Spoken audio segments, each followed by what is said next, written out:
Muna, akala ko ba may intelligence kayo? Di ba? Sinalakay nyo pa nga eh. Ano na nangyari sa intelligence nyo? Di ba? Saan naman pupunta si pastor? Wala naman pupuntahan yun. Wala naman sa abroad. Ibig sabihin yan, sinusuhulan mo yung mga nandyan sa Kingdom of Jesus Christ para isuplong ang kanilang religious leader. Ang mga hat na hat dyan, yung mga subalterns niya, gusto magsipsip kay Presidente Marcos Jr. Yun lang yun. At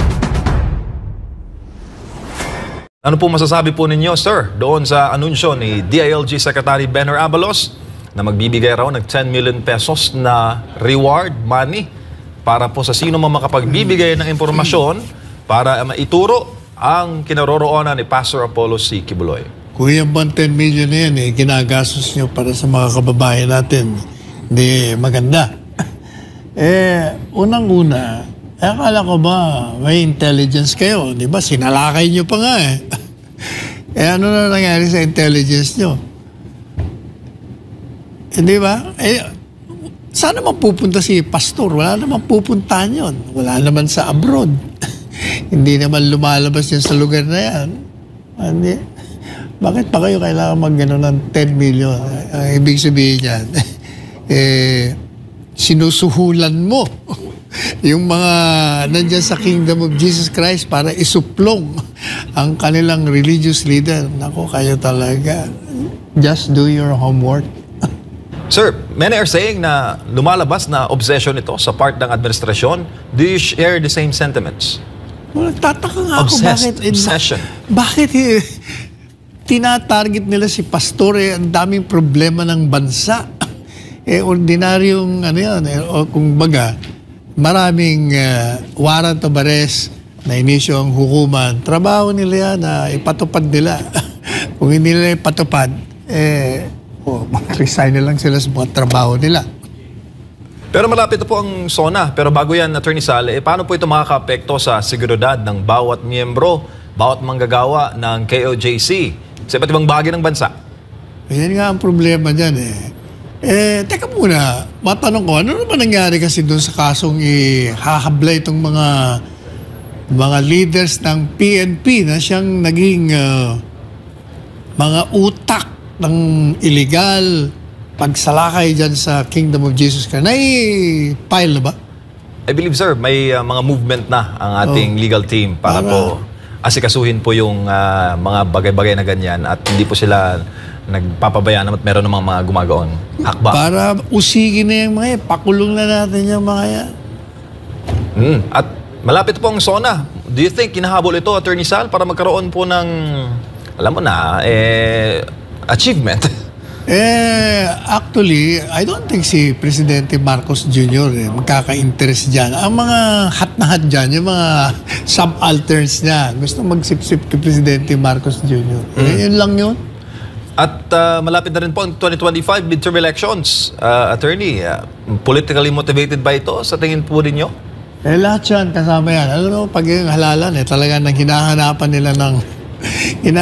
nila ng paksay na pwedeng sila ay mailathala sa dyaryo, lumabas sa mga newscast, lalo-lalo na yung mga interesadong tumakbo o re-electionista o tumakbo.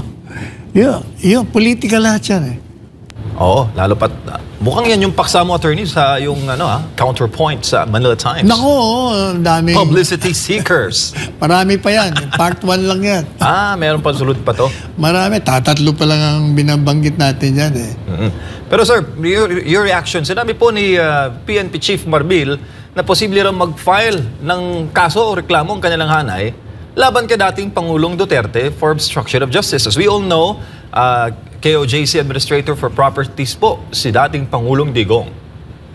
Hindi ko naman maintindihan kasi si PNP Chief. PNP Chief, mawalang galang na sa'yo. Magkonsulta ka muna sa abogado mo. Kasi wala kayong basihan.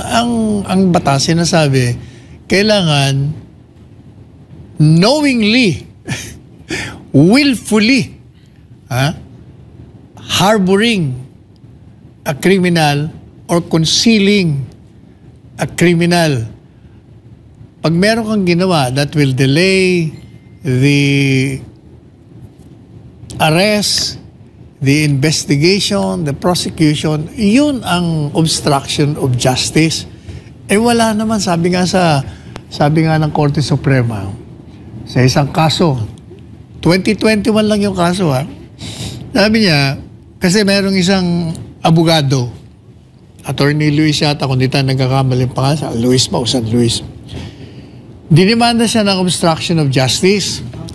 Kasi, yung may warrant of arrest, nagpunta sa kanya. Kliyente niya eh. Alam niya na may warrant of arrest ha, eh magpapapirma sa kanya ng isang pleading motion for reconsideration. Dinimanda yung abogado kasi sabi nung nagdemanda ang gobyerno, hindi mo, lando na pala sa opisina mo. Ba't di mo sinuplong sa amin yan? Dinimanda siya. Di nag-file. Una, kung hindi ako nagkakamali, yung MTC, sinabing obstruction of justice. In-appeal sa RTC. Sabi ng RTC, hindi obstruction of justice yan. Dinismiss. Takbo ang gobyerno sa Court of Appeals. Sabi ng Court of Appeals, tama yung RTC, walang kaso dyan.